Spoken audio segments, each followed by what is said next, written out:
Buenas tardes. Muchas gracias. Hoy estoy acá para decirles que Occidente está en peligro. Está en peligro porque aquellos que supuestamente deben defender los valores de Occidente se encuentran cooptados por una visión del mundo que inexorablemente conduce al socialismo y, en consecuencia, a la pobreza. Lamentablemente, en las últimas décadas, motivados por algunos deseos bien pensantes de querer ayudar al prójimo y otros por el deseo de pertenecer a una casta privilegiada, los principales líderes del mundo occidental han abandonado el modelo de la libertad por distintas versiones de lo que llamamos colectivismo. Nosotros estamos acá para decirles que los experimentos colectivistas nunca son la solución a los problemas que aquejan a los ciudadanos del mundo, sino que, por el contrario, son su causa. Créanme, nadie mejor que nosotros los argentinos para dar testimonios de estas dos cuestiones. Cuando adoptamos el modelo de la libertad, allá por el año 1860, en 35 años nos convertimos en la primer potencia mundial, mientras que cuando abrazamos el colectivismo, a lo largo de los últimos 100 años, vimos cómo nuestros ciudadanos comenzaron a empobrecerse sistemáticamente hasta caer en el puesto número 140 del mundo. Pero antes de poder dar esta discusión, sería importante que primero viéramos los datos que sustentan por qué el capitalismo de libre empresa no solo es un sistema posible para terminar con la pobreza del mundo, sino que es el único sistema moralmente deseable para lograrlo. Si consideramos la historia del progreso económico, podemos ver cómo desde el año 0 hasta el año 1800 aproximadamente, el PBI per cápita del mundo prácticamente se mantuvo constante durante todo el periodo de referencia. Si uno mira un gráfico de la evolución del crecimiento económico a lo largo de la historia de la humanidad, uno estaría viendo un gráfico con la forma de un palo de hockey, una función exponencial que se mantuvo constante durante el 90% del tiempo y se dispara exponencialmente a partir del siglo XIX. La única excepción a esta historia de estancamiento se dio a finales del siglo XV con el descubrimiento de América. Pero salvando esta excepción, a lo largo de todo el periodo entre el año 0 y el año 1800, el PBI per cápita a nivel global se mantuvo estancado. Ahora bien, no solo que el capitalismo generó una explosión de riqueza desde el momento que se adoptó como sistema económico, sino que, si uno analiza los datos, lo que se observa es que el crecimiento se viene acelerando a lo largo de todo el periodo. Durante todo el periodo comprendido entre el año 0 y el 1800, la tasa de crecimiento del PBI per cápita se mantuvo estable en torno al 0,02% anual, es decir, prácticamente sin crecimiento. A partir del siglo XIX, con la Revolución Industrial, la tasa de crecimiento pasa al 0,66%. A ese ritmo, para duplicar el PBI per cápita, se necesitarían crecer durante 107 años. Ahora bien, si observamos el periodo entre 1900 y 1950, la tasa de crecimiento se acelera al 1,66% anual. Ya no necesitamos 107 años para duplicar el PBI per cápita, sino 66.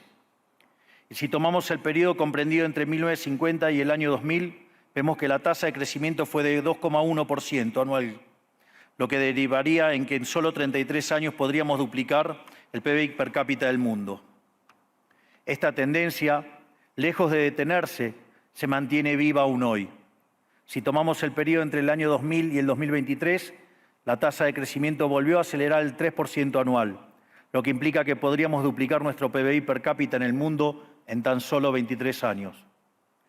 Ahora bien, cuando se estudia el PBI per cápita desde el año 1800 al día de hoy, lo que se observa es que luego de la revolución industrial, el PBI per cápita mundial se multiplicó por más de 15 veces, generando una explosión de riqueza que sacó de la pobreza al 90% de la población mundial.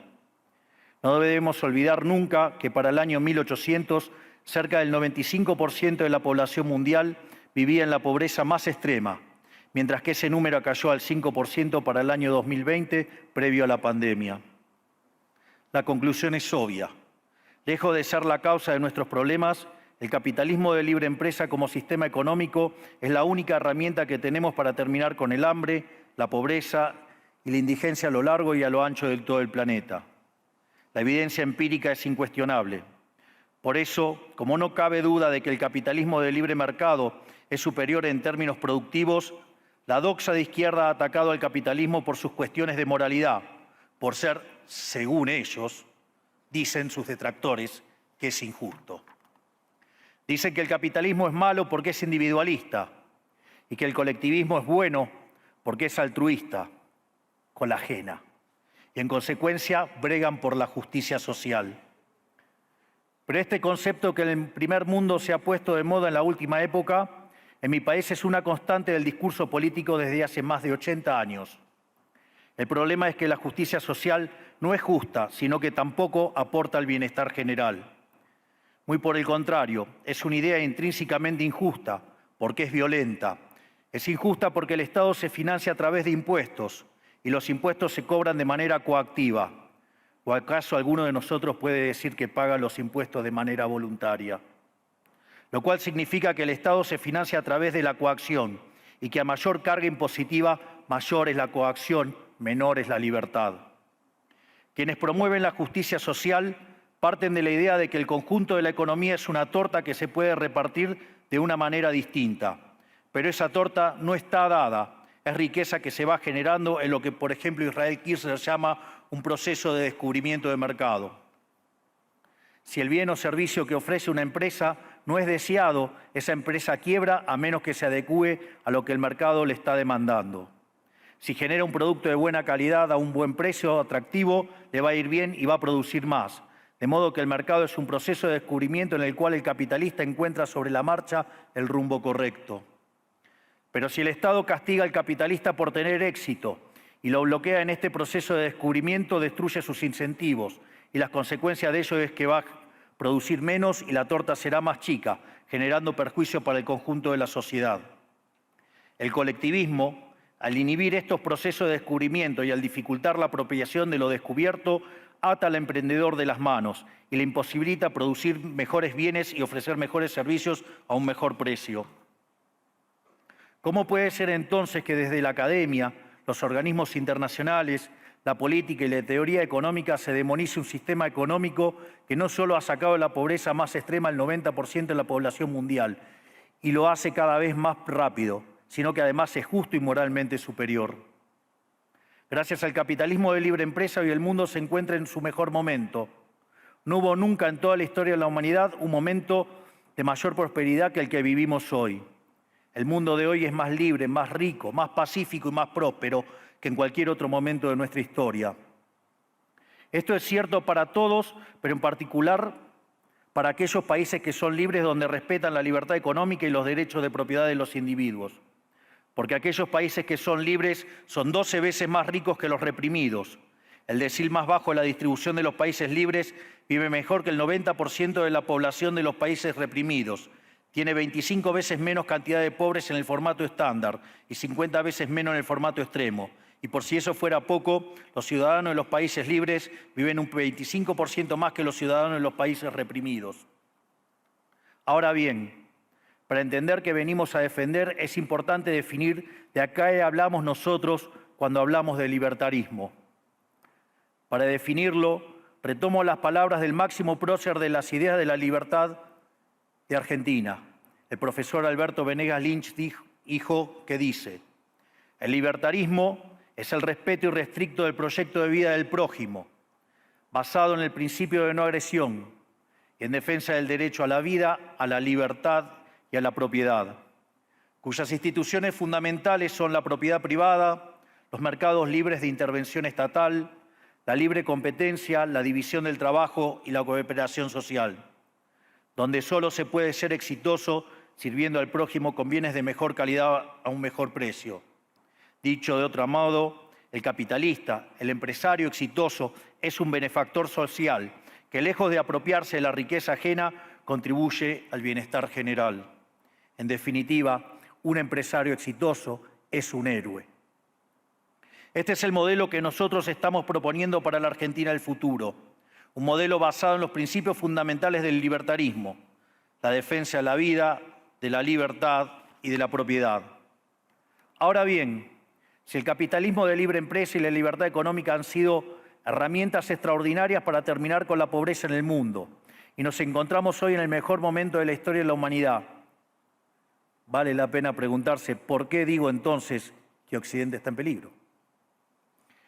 Digo que Occidente está en peligro justamente porque en aquellos países que deberíamos defender los valores del libre mercado, la propiedad privada y las demás instituciones del libertarismo, sectores del establishment político y económico, algunos por errores en su marco teórico y otros por ambición de poder, están socavando los fundamentos del libertarismo, abriéndole las puertas al socialismo y condenándonos potencialmente a la pobreza, a la miseria y el estancamiento. Porque nunca debe olvidarse que el socialismo es siempre y en todo lugar un fenómeno empobrecedor, que fracasó en todos los países que se intentó. Fue un fracaso en lo económico, fue un fracaso en lo social, fue un fracaso en lo cultural y además asesinó a más de 100 millones de seres humanos. El problema esencial de Occidente hoy es que no solo debemos enfrentarnos a quienes, aún luego de la caída del muro y la evidencia empírica abrumadora, siguen bregando por el socialismo empobrecedor, sino también a nuestros propios líderes, pensadores y académicos que, amparados en un marco teórico equivocado, socavan los fundamentos del sistema que nos ha dado la mayor expansión de riqueza y prosperidad de nuestra historia. El marco teórico al que me refiero es el de la teoría económica neoclásica, que diseña un instrumental que, sin quererlo, termina haciendo funcional la intromisión del Estado, el socialismo y la degradación de la sociedad. El problema de los neoclásicos es que, como el modelo del que se enamoraron no mapea contra la realidad, atribuyen el error al supuesto fallo del mercado, en vez de revisar las premisas de su modelo. Sobre pretexto de un supuesto fallo de mercado, se introducen regulaciones que lo único que generan es distorsiones en el sistema de precios que impiden el cálculo económico y, en consecuencia, el ahorro, la inversión y el crecimiento. Este problema radica esencialmente en que ni siquiera los economistas supuestamente libertarios comprenden qué es el mercado, ya que si se comprendiera, se vería rápidamente que es imposible que exista algo así como un fallo de mercado. El mercado no es una mera descripción gráfica de una curva de oferta y otra de demanda en un gráfico. El mercado es un mecanismo de cooperación social donde se intercambian voluntariamente derechos de propiedad. Por lo tanto, dada esta definición, hablar de fallo de mercado es un oxímoron.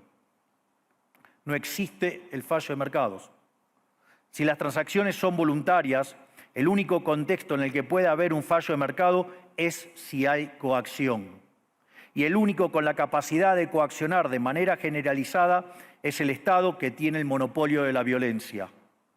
En consecuencia, si alguien considera que hay un fallo de mercado, les recomendaría que revisen si hay intervención estatal en el medio. Y si encuentran que no hay intervención estatal en el medio, les sugiero que hagan de nuevo el análisis porque definitivamente está mal. Los fallos de mercado no existen. Un ejemplo de los supuestos fallos de mercado que describen los neoclásicos son las estructuras concentradas de la economía. Sin embargo, sin funciones que presenten rendimientos crecientes a escala, cuya contrapartida son las estructuras concentradas de la economía, no podríamos explicar el crecimiento económico desde el año 1800 hasta hoy. Fíjense qué interesante. Desde el año 1800 en adelante, con la población multiplicándose más de 8 o 9 veces, el producto per cápita creció más de 15 veces. Es decir, existen rendimientos crecientes. Eso llevó la pobreza extrema del 95% al 5%. Sin embargo, esas presencias de rendimientos crecientes implican estructuras concentradas, lo que se llamaría, por ejemplo, un monopolio. ¿Cómo puede ser que algo que haya generado tanto bienestar para la teoría neoclásica, eso es un fallo de mercado? Economistas neoclásicos, salgan de la caja. Cuando el modelo falla, no hay que enojarse con la realidad, hay que enojarse con el modelo y cambiarlo. El dilema que enfrenta el modelo neoclásico es que dicen querer perfeccionar el funcionamiento del mercado atacando lo que ellos consideran fallos, pero al hacerlo no solo abren las puertas del socialismo, sino que atentan contra el crecimiento económico. Ejemplo, regular monopolios, destruirle las ganancias y destrozar los rendimientos crecientes, automáticamente destruiría el crecimiento económico. Dicho de otro modo, cada vez que ustedes quieran hacer una corrección de un supuesto fallo de mercado, inexorablemente, por desconocer lo que es el mercado o por haberse enamorado de un modelo fallido, están abriendo las puertas al socialismo y están condenando a la gente a la pobreza. Sin embargo, frente a la demostración teórica de que la intervención del Estado es perjudicial y la evidencia empírica de que fracasó porque no podía ser de otra manera, la solución que propondrán los colectivistas no es mayor libertad, sino es que es mayor regulación, generando una espiral descendente de regulaciones hasta que todos seamos más pobres y a la vida de todos nosotros dependa de un burócrata sentado en una oficina de lujo. Dado el estrepitoso fracaso de los modelos colectivistas y los innegables avances del mundo libre, los socialistas se vieron forzados a cambiar su agenda. Dejaron atrás la lucha de clases basada en el sistema económico para reemplazarla por otros supuestos conflictos sociales igual de nocivos para la vida en comunidad y para el crecimiento económico. La primera de estas nuevas batallas fue la pelea ridícula y antinatural entre el hombre y la mujer. El libertarismo ya establece la igualdad entre los sexos. La piedra fundacional de nuestro credo dice que todos los hombres somos creados iguales, que todos tenemos los mismos derechos inalienables otorgados por el Creador, entre los que se encuentran la vida, la libertad y la propiedad. En lo único que devino esta agenda del feminismo radical es en mayor intervención del Estado para entorpecer el proceso económico, darle trabajo a burócratas que no le aportaron nada a la sociedad, sea en formato de ministerios de la mujer o organismos internacionales dedicados a promover esta agenda. Otro de los conflictos que los socialistas plantean es del hombre contra la naturaleza. Sostienen que los seres humanos dañamos el planeta y que debe ser protegido a toda costa, incluso llegando a abogar por mecanismos de control poblacional o en la agenda sangrienta del aborto. Lamentablemente, estas ideas nocivas han pregnado fuertemente en nuestra sociedad. Los neomarxistas han sabido cooptar el sentido común de Occidente. Lograron esto gracias a la apropiación de los medios de comunicación, de la cultura, de las universidades y sí, también de los organismos internacionales. Este último caso es el más grave, tal vez, porque se trata de instituciones que tienen enorme influencia en las decisiones políticas y económicas de los países que integran esos organismos multilaterales. Por suerte, somos cada vez más los que nos atrevemos a levantar la voz, porque vemos que si no combatimos frontalmente estas ideas, el único destino posible es que cada vez vamos a tener más Estado, más regulación, más socialismo, más pobreza, menos libertad y, en consecuencia, peor nivel de vida. Occidente, lamentablemente, ya comenzó a transitar este camino. Sé que a muchos les puede sonar ridículo plantear que Occidente se ha volcado al socialismo, pero solo es ridículo en la medida que uno se restringe a la definición económica tradicional del socialismo, que establece que es un sistema económico donde el Estado es el dueño de los medios de producción. Esta definición debería ser, desde mi punto de vista, actualizada a las circunstancias presentes. Hoy los Estados no necesitan controlar directamente los medios de producción para controlar cada aspecto de la vida de los individuos.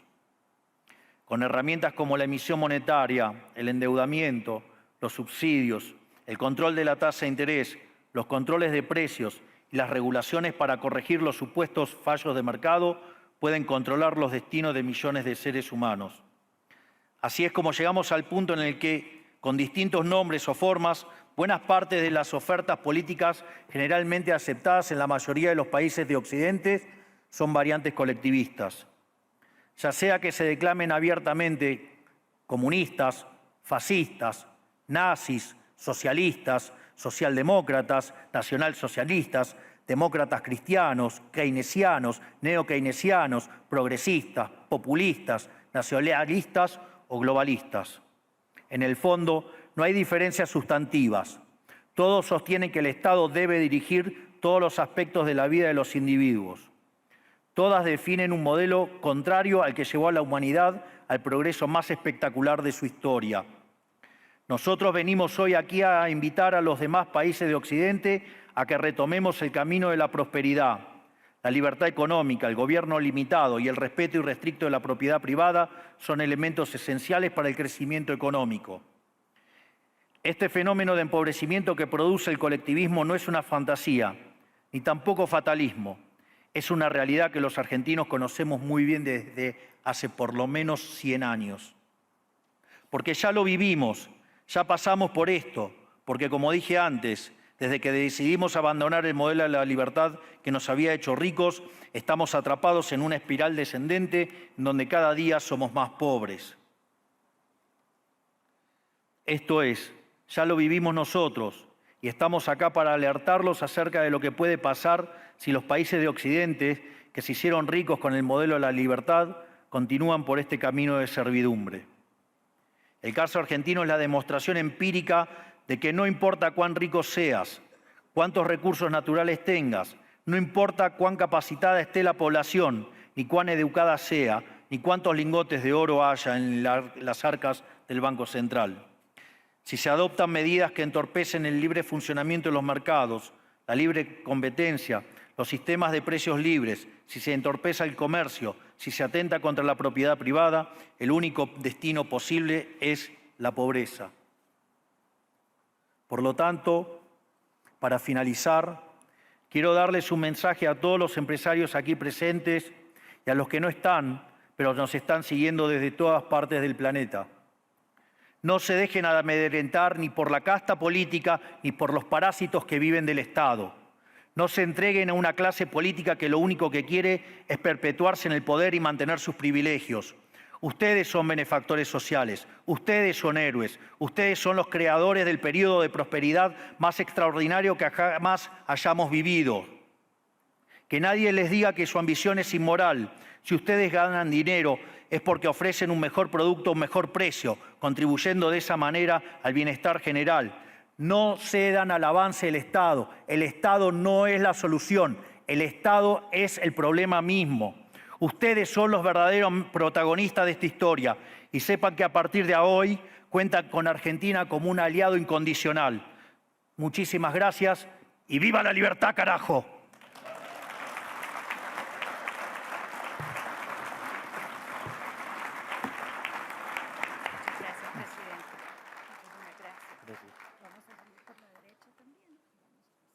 Fantástico.